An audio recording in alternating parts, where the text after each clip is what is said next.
মুর্শিদাবাদে এত মসজিদ নতুন করে দেখছে আবার একটা মসজিদ উদ্বোধন হবে, নামটা বাবরি মসজিদ। বাবরি মসজিদ 6 ডিসেম্বর নাকি সেখানে কি করা হবে, উদ্বোধন হবে।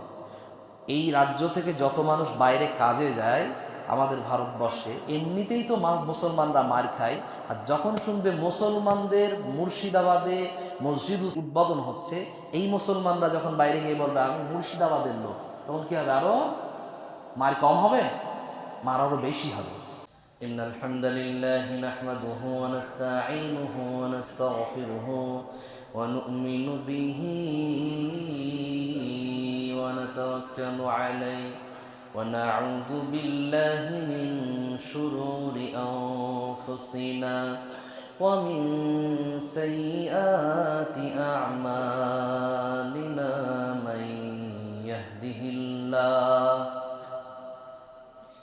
মান يهده الله فلا مضل له ومن يضلل فلا تجد له وليا مرشدا وأشهد أن لا إله إلا الله وحده لا شريك له وأشهد أن سيدنا إمامنا قدوتنا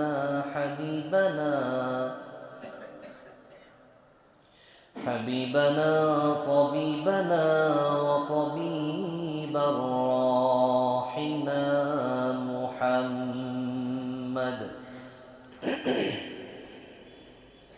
الذي أرسله بالحق بشيرا ونذيرا وداعيا إلى الله بإذنه وسراجا منيرا فقد قال الله تعالى في كلامه المجيد وفرقانه الحميد أعوذ بالله من الشيطان الرجيم بسم الله الرحمن الرحيم الحمد لله رب العالمين الرحمن الرحيم مالك يوم الدين পবিত্র কোরআনের যদি মা কোনো সূরাকে নাম দিতে হয় এই সূরাকেই বলা হয়। পবিত্র কোরআনের যদি কোনো রকম ভূমিকা বলতে হয় এই সূরাকেই বলা হয়। পবিত্র কোরআনের সবথেকে দামি একটি সূরা যদি বলা হয় সংক্ষেপে এই সূরাকেই বলা হয়। এবং এই সূরার ভিতর আল্লাহ পাক রব্বুল আলামিন তিনি শেফা রেখেছেন, ঔষধ রেখেছেন। এই সূরার মধ্যেই আল্লাহ পাক রব্বুল আলামিন তিনি শব্দই শুরু করেছেন আলহামদুলিল্লাহ। ইতিপূর্বে আমরা আলহামদুলিল্লাহ শব্দটা নিয়ে বিশ্লেষণ করেছিলাম।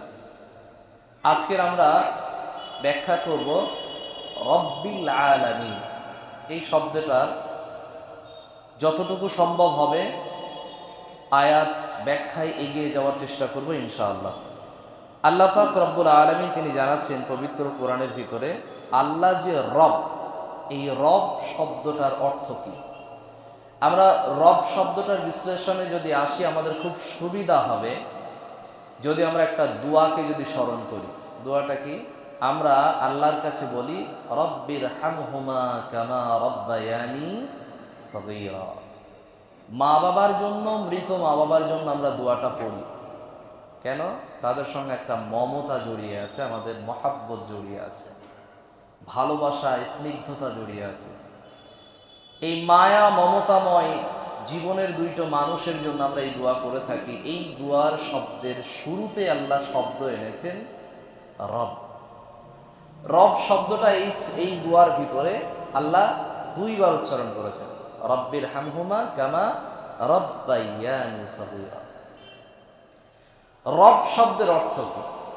এক নাম্বার হলো প্রতিপালক। আল্লাহর কাছে আমরা চাইছি প্রতিপালক।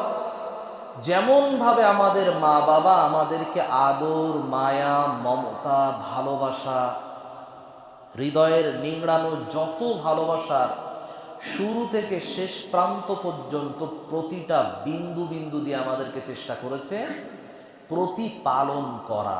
তার মানে আল্লাহ আমাদের প্রতিপালক, মা বাবা আমাদের প্রতিপালন করেছেন, দায়িত্ব নিয়েছেন, তারা আমানতদারিতা পূরণ করেছে। পৃথিবীতে সন্তান জন্ম দিলেই মা বাবা হওয়া যায় না। খেয়াল করে শুনবেন এই কথাটাকে। পৃথিবীতে সন্তান জন্ম দিলেই মা বাবা হওয়া যায় না। সন্তান তো জন্ম দেয়, বাচ্চা জন্ম দেয়, কুকুরও জন্ম দেয়, পশুও জন্ম দেয়, অন্যান্য প্রাণীরাও জন্ম দেয়। কিন্তু মানুষকে আল্লাহ সন্তান জন্ম দেওয়ার পরে দায়িত্ব দিয়েছেন, তাকে সুন্দর করে তার খাবারের কষ্ট দেওয়া যাবে না, তার আহারের কষ্ট যেমন দেওয়া যাবে না, ঠিক তদ্রূপভাবে তার শরীরটাকে ভালো রাখার জন্য তার বস্ত্রের কষ্ট দেওয়া যাবে না। আমার আর আপনার সামর্থ্যের মধ্যে যতটুকু আছে সেইটা দিয়ে প্রচেষ্টা করতে হবে। এরপরে যখন বড় হলো, ওই বড় হওয়ার সাথে সাথে আপনি ধরেই নেন ওই বয়সটা মোটামুটি আমরা চেষ্টা করব ছোট থেকেই না। বাচ্চাদেরকে আমরা কি করি, 3 বছর হয়ে গেল যা স্কুলে ফেলে দিয়ে না, ওর স্কুলে যাওয়ার বয়স হয়নি তো, এত পীড়াপিড়ি কেন? আমরা যদি সকলের যদি ছোটবেলাকে যদি লক্ষ্য করি, আমরা কত বয়স পর্যন্ত বলেন তো খেলাধুলো করেছি? মিনিমাম 7 থেকে 8 বছর পর্যন্ত শুধু খেলাধুলায় লিপ্ত ছিলাম। তো ওই ছোট্ট বাচ্চার এখন প্রয়োজন হলো মায়ের কোল, বাবার কোল, নানির কোল, দাদির কোল, নানার কোল, দাদুর কোল। এই কোলটা বড্ড বেশি প্রয়োজন। তার মানে আদর, যত্ন, মায়া, মমতা ও বুঝবে পরিবার আমাকে সময় দেয়, এই মানুষগুলো আমার কাছে ইম্পর্টেন্ট, এগুলো ওরা বুঝবে। এই বুঝ হওয়ার সময়টাও দিতে হবে। এটা লালন পালন বলে। আল্লাহর রসুল নামাজের ব্যাপারে বাচ্চাদেরকে জোর করেননি। কত বছর বয়সের আগে? 7 বছর বয়সের আগে আল্লাহর নবী বাচ্চাদেরকে নামাজে আসার জন্য জোর করেননি। বিশ্বনবী তিনি অভ্যাস করতে শুরু করতেই বললেন। কোন বয়স থেকে? 7 বছর। মানে নবীর এই হাদিস থেকে বুঝতে পারা যায়, গবেষণা করলে বুঝতে পারা যায়, বাচ্চাদের শিক্ষা অর্জন করার, ওর ওপরে অভ্যাস করানোর সময় করাতে হবে কোন সময়? 7 বছর। তাই তো সরকার ওই গবেষণা হোক বা তাদের বিভিন্ন রকম গবেষণা থেকেই হোক, তারা 6 থেকে 7 বছর না হলে 1-এ ভর্তি নেয় না। বুঝে নিতে হবে আরো যে সমস্ত আদার্স যত প্রাইভেটাইজ স্কুলগুলো আছে, তারা যে ক্লাস 3 বছর বয়স থেকে যে ক্লাসে ভর্তি নেওয়ার জন্য যে সমস্ত পীড়াপিড়িগুলো, বিজ্ঞাপনগুলো চালাচ্ছে, বলুন তো লাভটা কি তার? এখানে লাভটা হলো যত বাচ্চাদেরকে বিভিন্ন খেলনা, বিভিন্ন রকম উপঢৌকন দিয়ে, বিভিন্ন রকম মাধ্যম দিয়ে ক্লাসে ভর্তি করাতে পারবো, তত কি আসবে? সোর্স অফ ইনকাম শোষণ করে নেওয়া যাবে। আমি আপনাকে বলিনি যে আপনার বাচ্চাকে আপনি বিদ্যা দেবেন না, অবশ্যই দেবেন, কিন্তু প্রয়োজনটা কি? বাচ্চার পরিবারের সময় দেওয়া প্রয়োজন ছিল। একটা বাচ্চাকে পর করে দেওয়া ছোট থেকে শেখান না, আমরা শেখাবো না ইনশাআল্লাহ। বাচ্চাকে শেখাবো, জোর করব, তার উপরে চেষ্টা করব, তার উপরে প্রচেষ্টা চালাবো। বয়সটা অন্তত 5টা বছর পার হতে দেন, অন্তত 5টা বছর পার হতে দেন, তার আগে জোর করেন না। যদি কিছু জোর করতেই হয়, যেমন খাবার আগে বলো আব্বু আমি বলছি বিসমিল্লাহ, ওর সামনে বলতে থাকেন, দেখবেন আপনি যেদিন বলবেন না, ওই বাচ্চা আপনাকে বলে মনে করিয়ে দেবে যে আব্বু তুমি তো আজকে বিসমিল্লাহ বলোনি। ও দেখবেন আপনাকে শিখিয়ে দেবে। আপনি বাই চান্স বিসমিল্লাহ বলতে ভুলে গিয়েছেন, ওর সামনে বলেন এই বিসমিল্লাহ বলতে তো ভুলে গিয়েছিলাম, বিসমিল্লাহি আউয়ালাহু ওয়া আখিরাহু। বাচ্চার সামনে আপনি পড়বো, তো ওই বাচ্চা দেখবেন 10 দিন 20 দিন শোনার পরে ওর ব্রেনে অটোমেটিক শুনতে শুনতে গেঁথে গেছে, ওর বই পড়ানো লাগবে না। অতএব বাচ্চাদের জোর করা যাবে না। বয়স অন্তত 5 থেকে 6টা বছর বয়স হওয়ার আগে পড়ার পিছনে বেশি জোর দেওয়া যাবে না। তবে মোবাইল দিয়ে রাখবেন সময়টা পার করার জন্য না, তার সঙ্গে খেলা করতে হবে আমাকে আপনাকে। বিশ্বনবী তিনি হাসান হোসাইনকে তিনি মসজিদে নিয়ে আসতেন।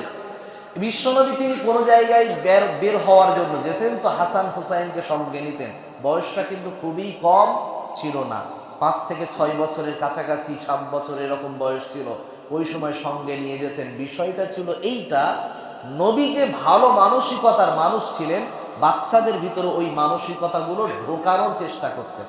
বিষয়টা এটা, ঘুরতে নিয়ে যাওয়াটা উদ্দেশ্য না, সময় দেওয়াটা উদ্দেশ্য। আল্লাহ রসুল সাল্লাল্লাহু আলাইহি ওয়াসাল্লামের এই কথা বলতে গিয়ে বলতে চাইছিলাম, নামাজের ব্যাপারে যেমন বিশ্বনবী জোর দিতে বা অভ্যাস করতে শুরুই করতে বলেন, বয়সটা কত? 7 বছর। তাই বাচ্চাদের এই ছোট্ট বয়স থেকে, ছোট্ট এই ঘিনুতে, ছোট্ট এই মগজে বেশি জোর দেওয়া যাবে না, পড়ার ব্যাপারে বেশি পিড়াপিড়ি করা যাবে না। ছোট্টবেলাতে একটু আদর দেন, একটু সময় দেন, আমরা তাদেরকে কোয়ালিটিপূর্ণ সময় দেব। এটাকেই বলে মা এবং বাবা। মা আর বাবা এমনিতেই হওয়া যাবে না, তার পিছনে কোয়ালিটিপূর্ণ সময় দিতে হবে। আল্লাহ পাক রব্বুল আলামিন আমাদেরকে যেন ওই রকম ধৈর্যশীল মা বাবা হওয়ার তৌফিক দান করিয়া আমিন। আল্লাহ বললেন, মা বাবার জন্য আমরা দোয়া করি কি? রব্বির হামহুমা কামা রব্বায়ানি সগীরা। আল্লাহ আমাদের ছোটবেলাতে যা দাবি করেছি, যা চেয়েছি, সবটাই নির্দ্বিধায় পূরণ করে দিয়েছে ওই মা বাবা। যেমন ভাবে সুন্দর করে আমাদেরকে লালন পালন করেছে, আল্লাহ ওদের কবরে ওই রকম ব্যবহার, সুন্দর উপহারটা ওদেরকে দিয়ে দাও। পড়ি আমিন। আল্লাহ পাক রব্বুল আলামিনের এই রব শব্দটার এটা একটা আদর এবং মায়া, মমতা জড়িয়ে আছে এটার সঙ্গে। আলামিন শব্দের ব্যাখ্যা কি? আলাম মানে একটা জগৎ। এই পৃথিবী এটা একটা জগৎ। আসমানের নিচে এবং আসমানের উপরে আরো কত যে জগৎ আছে, আমরা তার কোনো রকম সীমারেখা গুণে পায় না। বর্তমানে বিজ্ঞানী গবেষকরা তার বিভিন্ন রকম গবেষণা করে তারা খুঁজে পাচ্ছে বিভিন্ন জায়গাতে আরো আরো অদৃশ্য অনেক জগৎ আছে, যেগুলো গবেষণার মাধ্যমে তারা খুঁজে পাচ্ছেন। আল্লাহ পাক রব্বুল আলামিন তিনি বহু জগৎকে তিনি সৃষ্টি করেছেন। আল্লাহ ওটাই বলছেন রব্বিল আলামিন, আমি আল্লাহ হলাম সমস্ত জগতের প্রতিপালক। এই আল্লাহর এবারে তিনি যে সৃষ্টি করেছেন সকলকে, সেটা কেমন ভাবে তিনি কাজ করে? রব হচ্ছেন উনি, যখন যার যেটা প্রয়োজন তখন তাকে ততটুকুই, না চাইতেই, না দাবি করাতেই যিনি সব কিছু পূরণ করে দেন আমাদের চাহিদাগুলোকে, তার নাম রব। এই রব আল্লাহ পাক রব্বুল আলামিন তিনি কি বলছেন? সূরাতুত তাহা পারা নাম্বার 16, সূরা নাম্বার 20, রুকু নাম্বার 2, আয়াত নাম্বার 50। সেখানে আল্লাহ বললেন, قال ربنا الذي أعطى كل شيء خلقه ثم هدى। আল্লাহ পাক রব্বুল আলামিন তিনি বললেন, ও নবী মুসা, আপনি ফেরাউনের দরবারে গিয়ে বলে দেন যে আমার রব এমন রব, আমার রবের পরিচয় সম্পর্কে কি জানো? তখন ফেরাউন বলল, তোমার রব জীবন দিতে পারে, তোমার রব মৃত্যু দিতে পারে। অতএব জেলখানা থেকে একজনকে বের করে আনা হলো, বলা হলো ওটাকে মুক্ত করে দাও। মুসা, দেখো আমি একজনকে জীবন দিয়ে দিলাম, তার জীবনকে উপহার হিসাবে দিয়ে দিলাম, দেখো কত খুশি, আমার নাম রব। ফেরাউন দাবি করলো, আনা রব্বুকুমুল আ'লা, এই যুগের সব থেকে বড় রব হলাম আমি ফেরাউন। দাবি করলো আমি হলাম বড় প্রতিপালক, আমি হলাম সব থেকে বড় রব। এবং আর একজনকে ওইখানেই তৎক্ষণাৎ সাথে সাথেই একজনকে জবাই করে দিল, বলল এইটার মৃত্যুদণ্ড দেওয়া হলো, দেখো মৃত্যু দেওয়ার মালিক আমি ফেরাউন, আমি রব, আমি সব।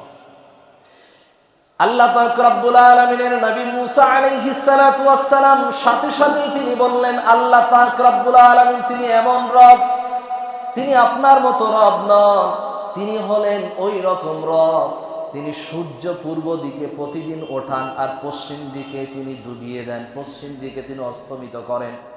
তাহলে যদি আপনি সত্যিই রব হয়ে থাকেন, তাহলে এক কাজ করেন, এখনই সূর্যটাকে ডুবিয়ে দিয়ে পশ্চিম দিক থেকে সূর্যকে উদিত করে পূর্ব দিকে ডুবিয়ে দেখান। ক্ষমতা থাকলে দেখান, আপনি তো বড় রব, তবে সূর্যের পরিবর্তন করান, পারল না। এবারে আবার আল্লাহর পরিচয় সম্পর্কে নবী মুসা তিনি বলেন সূরাতুত তাহার 50 নম্বর আয়াতে আল্লাহ বলেন ক্বালা রাব্বুনাল্লাযী আ'তা কুল্লা শাইইন খালাকাহু সুম্মা হাদা। আল্লাহ পাক রব্বুল আলামিন তিনি এমন রব, ওই প্রতিপালক এমন রব, তিনি যখনই কাউকে সৃষ্টি করেন তখন ওই সৃষ্টির কোনটা কোনটা চাওয়া আছে সেই চাওয়াগুলোকে পূরণ করে দেন। তারপরে 2 নম্বরে ওই সৃষ্টি কোন দিকে কিভাবে কিভাবে চলবে ওই রাস্তাগুলোকে তার মেজাজ তার মগজে সম্পূর্ণ লোড করে দিয়ে দেন। এটা না চাইতেই দিয়ে দেন। আল্লাহ পাক রব্বুল আলামিন এমন সত্তা, তিনি যে কোনো কিছু মানুষ বলেন যে কোনো সৃষ্টি বলেন তার না চাওয়ার আগে সব কিছু পূরণ করে দেন। এটাই হলো মহান রবের বৈশিষ্ট্য।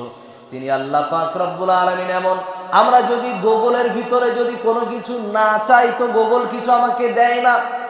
ইন্টারনেটের কাছে যদি আমি কিছু না চাই, যদি কিছু না লিখি, গুগল আমাকে কিছু দেয় না।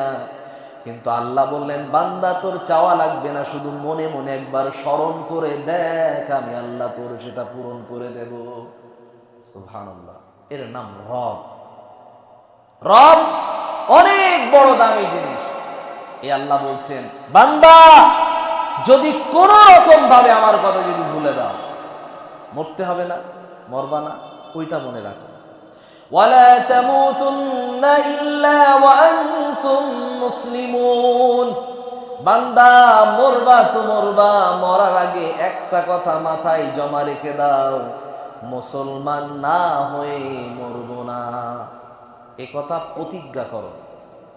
মুসলমান না হওয়ার আগে মরার চেষ্টা করো না। আল্লাহ বললেন ওই মরার পরে কবরে গেলে তোমার প্রশ্ন হবে মান রব্বুকা, মার রব্বুক, তোমার রব কে ছিল, তোমার প্রতিপালক কে ছিল, উত্তর দাও। ও সময় যদি কোনো রকম ভাবে আমি এ কথার উত্তর যদি না দিতে পারি তাহলে অনেক বড় বাধায় পড়ে যাব। আল্লাহ পাক রব্বুল আলামিনের এই কথাটাকে স্মরণ করে একজন বাবা, সে মরার আগে বয়স্ক বেলাতে সে বলছে সন্তানদেরকে, এই তোরা এক কাজ করবে, আমি যখন মরে যাব তখন আমার গায়ের কাফনটা পুরাতন দেখে দিবি, আর কবরে যে বাঁশটা দিব ওই বাঁশটাও পুরাতন দিবি। তো সন্তানরা জিজ্ঞেস করলো কেন বাবা? তো বললো আমি যেটা বলছি ওটা করবি। আচ্ছা ঠিক আছে, করে দিল। যখন মারা গেল গায়ের কাফনটা পুরাতন দিয়ে দিল এবং উপরের বাঁশটাও পুরাতন দেখে দিয়ে, ভেঙে যাবে ভাব ওরকম দেখে দিয়েছে। কবরে যাওয়ার পরে ফেরেশতা যখন এসে জিজ্ঞাসা করলো মান রব্বুক, বলছে কিসের মান রব্বুক? উপরে তাকিয়ে দেখো, বলছে মানে কিসের মান রব্বুকা? গায়ের কাফন দেখতে পাচ্ছ না? মানে চালাকি করে বলছে উপরের বাঁশ পুরাতন, গায়ের কাফন পুরাতন, মানে আমি পুরাতন মাল, আমার মান রব্বুকা নেই, মানে আমার হিসাব নিকাশ আর লাগবে না, আমি পুরাতন। এটা গল্পে চলে। ফেরেশতার সাথে সাথেই যুক্তি দিয়ে বলল তুই যদি পুরাতন মাল হবি তোর গায়ে থেকে কর্পূরের গন্ধ আসে কেন? তুই যদি পুরাতন মাল হবি তাহলে তোর গায়ের মাংস চামড়া এখনো পচে নাই কেন, পোকা এখনো ধরে নাই কেন?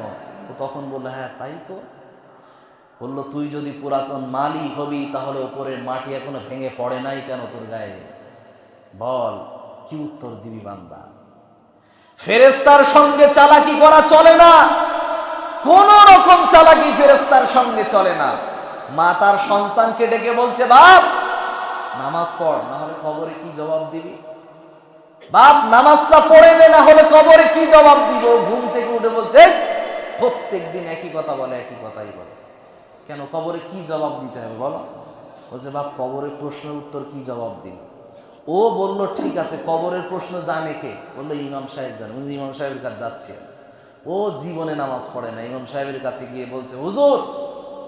ইমাম সাহেব দেখে বললো আল্লাহ রে আল্লাহ, জীবনে মসজিদে আসেন, ও আমার কাছে আসছে, নিশ্চয়ই আমার বিপদ আছে। ও যখন এসছে বললো হুজুর কবরে গেলে কি প্রশ্ন হবে? বললো কেন? বলছে না আমার মা প্রতিদিন আমারে জ্বালাই, ঘুম থেকে ওঠার সময় ঘ্যান ঘ্যান করে, এই ঘ্যান ঘ্যানানি সঞ্চয়। বলেন তো হুজুর কবরে কয়টা প্রশ্ন? বললো 3টে থেকে 4টে প্রশ্ন। কি প্রশ্ন? মান রব্বুকা মা দীনুকা মান নাবিয়্যুকা। যদি এগুলো বলতে পারে তাহলে আরেকটা ছবি বা আকৃতি দেখানো হবে, এই ব্যক্তিটা কে, অর্থাৎ বিশ্বনবীর ছবি দেখানো হবে। তো সে 3টে উত্তর দিতে পারলে এটাও দিতে পারবে। তো বললো এটাই, বাকি আর কিছু নেই তো? বললো হ্যাঁ এটাই প্রশ্ন। বলছে উত্তর রব্বি আল্লাহ মুহাম্মাদুর রাসূলুল্লাহ দীনু ইসলাম। হয়ে গেল। সবগুলো মুখস্থ করে নিয়ে মায়ের কাছে গিয়েছে। মুখস্থ করতে কতক্ষণ লাগবে? 3 মিনিটও লাগবে না। 3টে প্রশ্নের উত্তর প্রশ্ন 3 মিনিটও লাগবে না। ও নিয়ে মায়ের কাছে গিয়ে জিজ্ঞেস, মা কবরে কি প্রশ্ন হবে তুমি জানো? বলো না বাবা আমি তো জানি না। তুমি আমার কাছে জ্ঞান জ্ঞান করো না, আমি তোমারে শিখিয়ে দিচ্ছি, তুমি শিখে নাও। মারে শিখিয়ে দিচ্ছে মান রব্বুকা রব্বি আল্লাহ। উত্তর হলো এটা। মা দীনুকা দীনু ইসলাম। দিন কি?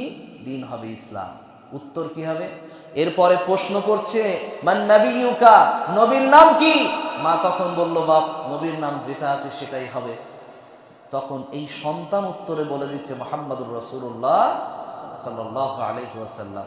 সন্তান সব প্রশ্নের উত্তর বলে দিল। আমরা একটা কথাই বলি, পুরাতন চালের ভাতে বেশি হয়। পুরাতন চালের একটা দাম আছে, মূল্য আছে। এর বয়স বেশি, মা তখন সন্তানরে বলছে বাপ অনেক বুদ্ধি করে সুন্দর করে প্রশ্নের উত্তর করে নিয়ে এসেছি, তুই আমারে বলছিস আমি তো প্রশ্নের উত্তর জানি না। তো 2 বন্ধু তারা টিয়া পাখি নিয়ে বলছে আমার টিয়া পাখি বুলি বলে, আরেকজন বলছে না তোর টিয়া পাখি কথা বলে। তো যার টিয়া পাখি সে বলছে আমার টিয়া পাখি কথা বলে। কিভাবে বলে? এ তখন গিয়ে বলছে যে ভাই ঠিক আছে, আমার টিয়া পাখি কথা বললে তুই আমার 2000 টাকার খেতে দিবি, আমরা সবাই মিলে খাবো। আর যদি বুলি বলে তাহলে তুই খেতে দিবি। কথা সব ফাইনাল, ঠিকঠাক হয়ে গেল। তো এইভাবে কথা বলে যখন চ্যালেঞ্জ করলো তখন একজন বন্ধু সাথে সাথে গিয়ে বলছে এটা মা সন্তানকে গল্প শোনাচ্ছে। বাপ একজন বন্ধুকে পাঠিয়ে দিয়ে বলল দেখ তো কথা বলে কিনা। টিয়া পাখি ঘরের টিয়া পাখির সামনে দিয়ে একজন মেহমান যখন ঢুকেছে, আসসালামু আলাইকুম কেমন আছেন। সত্যি টিয়া পাখি যা শেখানো হয়েছে তাই বুলি বলছে, কথা বলছে। এখন যে বন্ধুটারে টাকা তো দিতে হবে, ও কিছু তো বুদ্ধি করে যেতে হবে, নাহলে তো টাকা তো চলেই যাবে। ওর সাথে সাথে কি করলো, একটা বিড়াল ধরলো, মোটা দেখে হিষ্টপুষ্ট একটা বিড়াল ধরলো। ধরে বিড়ালটাকে বস্তার ভিতরে ভরে খুব মারলো। বিড়াল মারা যাবে না, কিন্তু এটা এই গল্পের ভিতরে বলতে চেয়েছে বিড়ালকে খুব মারলো। মেরে এখন ওই বন্ধুর বাড়িতে ঢোকার আগে প্রথমে বিড়ালটাকে ছেড়ে দিল। ছেড়ে দিলে বিড়ালটা প্রথমে কার গায়ে গিয়ে ঝাঁপ মারলো? প্রথমে গিয়ে লাফ মারলো ওই পাখির খাঁচার ওপরে। মারার পরে বন্ধুটা যখন ঘরে ঢুকছে তখন ওই বিড়াল আর ওই টিয়া পাখি তখন কি ওই ঝগড়াতে ব্যস্ত, কিছুই বলতে পারলো না। সামনে যে চলে গেল, কই তোর টিয়া পাখি বুলি বলে কই, তোর টিয়া পাখি কথা বলে কই। সন্তান তখন বলছে মা এই গল্প দিয়ে কি বোঝাতে চাইলে? মা তখন বলছে বাবা ইমানদার যদি হয়ে থাকো তাহলে মালাকুল মাউত আজরাইল যেদিন আসবে তোমার সামনে সুন্দর সাজগোজ করে আসবে, তোমার ওয়েলকাম করতে আসবে তোমার রূহটাকে নিয়ে যাওয়ার জন্য। আর যদি তুমি বেঈমান হয়ে থাকো, যদি নামাজের ধার না ধরো, যদি রবকে না চেনো, তাহলে সেই রবের মালাকুল মাউত আসবে কিভাবে জানো? বিধ্বংসী একটা আকার আকৃতি নিয়ে, ধ্বংসাত্মক ভয়ঙ্কর আকৃতি নিয়ে তোমার সামনে যেদিন আসবে, তোমার সব সফটওয়্যার পাল্টে যাবে। ওই ব্রেন আর কাজ করবে না, এই মুখস্থ বিদ্যা দাঁড়িয়ে থাকবে না, এই মুখস্থ বিদ্যা অটোমেটিক ভুলে যাবে। ফেরেশতারা কবরের সঙ্গে সামনে যখন এসে দাঁড়াবে, ওখানে সফটওয়্যার আল্লাহ পাল্টে দেবে। বাংলা ভাষা সেখানে থাকবে না, ওখানে ভাষা থাকবে ঈমানের ভাষা। খেয়াল করে শুনবেন, সেখানে ভাষা থাকবে কি ভাষা? ঈমানের নূরের ভাষা। ওখানে আরবি সাবজেক্ট থাকবে, বিষয়টা এমনটা না। আরবি ভাষায় প্রশ্ন করা হবে, বিষয়টা এমনটা না। আরবি ভাষাতেই প্রশ্ন করা হবে, কিন্তু ব্যক্তি যদি ঈমানদার হয়ে থাকে, ওই ঈমানদার ব্যক্তিত্ব, ওই ব্যক্তিটা ঈমানের নূর দিয়ে ওই আরবি ভাষার উত্তর অটোমেটিক দিতে পারবে। সুবহানাল্লাহ বলবো না? বলতে চাইছিলাম, ভিতরে কি ঈমান আছে? ভিতরে কি রবের ভয় আছে? ভিতরে কি রবের প্রতি শ্রদ্ধা আছে? আল্লাহর পরিচয় সম্পর্কে কি ওয়াকিবহাল আছি? আল্লাহ মান রব্বুকা দিয়ে কবরের প্রশ্ন শুরু করবে। রবের পরিচয়, রবের ভয়, রবের ভালোবাসা, রবের ভক্তি ভিতরে যদি, রবের মায়া মমতা যদি ভিতরে না থাকে, সেদিন উত্তর হবে না, উত্তর কিছুই আসবে না। শুধু আসবে কি, হা হা লা আদরি, কিছুই জানি না, কিছুই তো বুঝতে পারছি না, কি উত্তর দেব? ও ফেরেশতা, তোমার ভাষাই তো বুঝি না, কি উত্তর দেব? দ্বিতীয় প্রশ্ন যখন আসবে, উত্তর একই হবে, কি বলবো? ব্রেন তখন হ্যাং হয়ে থাকবে। মোবাইল হ্যাং মেরে গেলে যেমন কাজ করে না, ব্রেন ওই রকম হয়ে যাবে, জবান কাজ করবে না, কি বলবো, কি উত্তর দেব? আল্লাহ পাক রব্বুল আলামিন তিনি বললেন, বান্দা পৃথিবীতে থাকা অবস্থাতেই আল্লাহর কাছে বারবার বলো, রব্বানা আতিনা ফিদ দুনিয়া হাসানাতাও ওয়া ফিল আখিরাহ হাসানাতাও ওয়া কিনা আযাবান নার। ও রব্বুল আলামিন, পৃথিবীর যত রকম ভালাই, পৃথিবীর যত রকম হাসানা আছে, ওই সমস্ত হাসানাগুলো আমার জন্য তুমি দান করে দাও। অর্থাৎ পবিত্র কোরআনকে আমার জন্য বন্ধু করে দাও, পবিত্র কোরআনের প্রতি ভালোবাসা বাড়িয়ে দাও, দ্বীনকে মানার জন্য আমাকে সহজ করে দাও, মসজিদে আসা আমার জন্য সহজ করে দাও, টাইম যেন আমার জন্য বরকতময় থাকে ওটা ব্যবস্থা করে দাও। আল্লাহ 5 ওয়াক্ত নামাজকে যেন পড়তে পারি, ওটার জন্য তুমি সুযোগ করে দাও। এটা আল্লাহর কাছে বারবার চাইতে হবে। আল্লাহ আমার স্ত্রীকে আমার জন্য সন্তুষ্টময় করে দাও, আমাকে আমার স্ত্রীর কাছে ভালো মানুষ বানিয়ে দাও, আমার সন্তানদের যেন আমি ভালো বাবা হতে পারি, তৌফিক দাও। আল্লাহ আমার সন্তানরাও যেন আমার ভালো সন্তান হতে পারে, সেটা তৌফিক দাও। আমার মা বাবার কাছে যেন আমি ভালো হতে পারি, সেটারও তৌফিক দাও। আমার মা বাবার কাছে যেন আমি ভালো হতে পারি, সেটাও তৌফিক দাও। পাড়া প্রতিবেশী আত্মীয় স্বজন সকলের কাছে আমি একজন যেন তোমার কাছে ভালো নেককার যেমন বান্দা হতে পারি, ঠিক তদ্রূপ ভাবে আত্মীয় স্বজন রক্তের সম্পর্কে মানুষের কাছেও যেন ভালো হতে পারি, এটার তুমি তৌফিক দাও। এটা হলো দুনিয়ার হাসানা। এগুলো কি দুনিয়ার হাসানা। কবরের হাসানা কি? কবরের হাসানা হলো ওটা, আখিরাতের হাসানা হলো ওইটা। কবরে যাওয়ার পরে আল্লাহ আমার হিসাব নিকাশটাকে তুমি সহজ করে দাও। আল্লাহ কবরের হিসাব নিকাশের পরে আমাকে জান্নাতের ঘুমের ব্যবস্থা করে দাও। কিয়ামতের ময়দানে আমার আল্লাহুম্মা হাসিবনি হিসাবান ইয়াসীরা, আল্লাহ কিয়ামতের ময়দানে যত হিসাব হবে আমার একটা দানার আমি হিসাব দিতে পারবো না। আল্লাহ আমার হিসাবটাকে আসান করে দাও। আল্লাহ আমার ডান হাতে আমলনামার ব্যবস্থা করে দাও।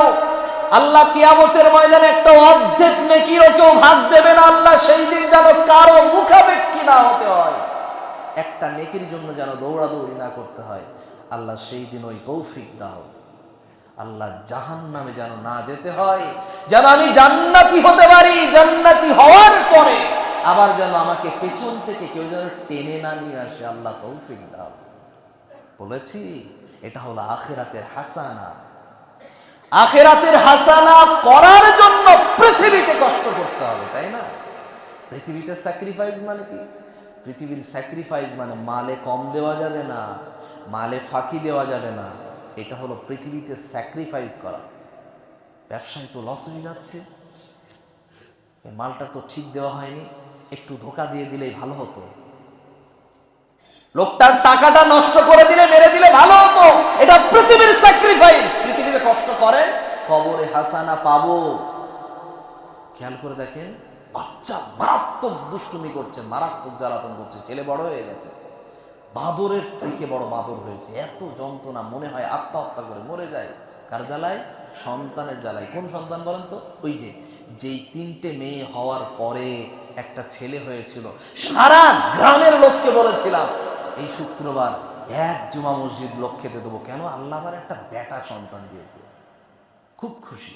এই সন্তান একটা সময় এসেছে যেই সময় এত জ্বালাতন করে, বাপ বলছে ওই সন্তানের যন্ত্রণায় মনে হয় আত্মহত্যা করে মরে যায়।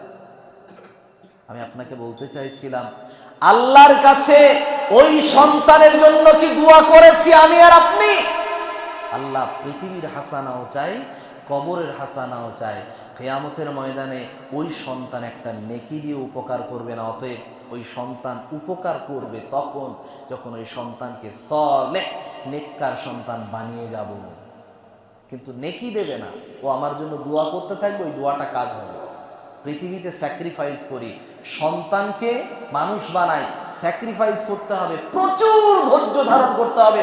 এই জন্যই আল্লাহ বললেন ইন্নাল্লাহা মা'আস সাবিরিন ওয়া বাশশিরিস সাবিরিন, ধৈর্যশীলদের জন্য সুসংবাদ আছে, ধৈর্যশীলদের সঙ্গে আমি আল্লাহ আছি। স্যাক্রিফাইস মারাত্মক বড় সাবজেক্ট। আমি আপনি পৃথিবীর মালে স্যাক্রিফাইস করতে হবে, জমিতে স্যাক্রিফাইস করতে হবে, সম্পর্কে স্যাক্রিফাইস করতে হবে।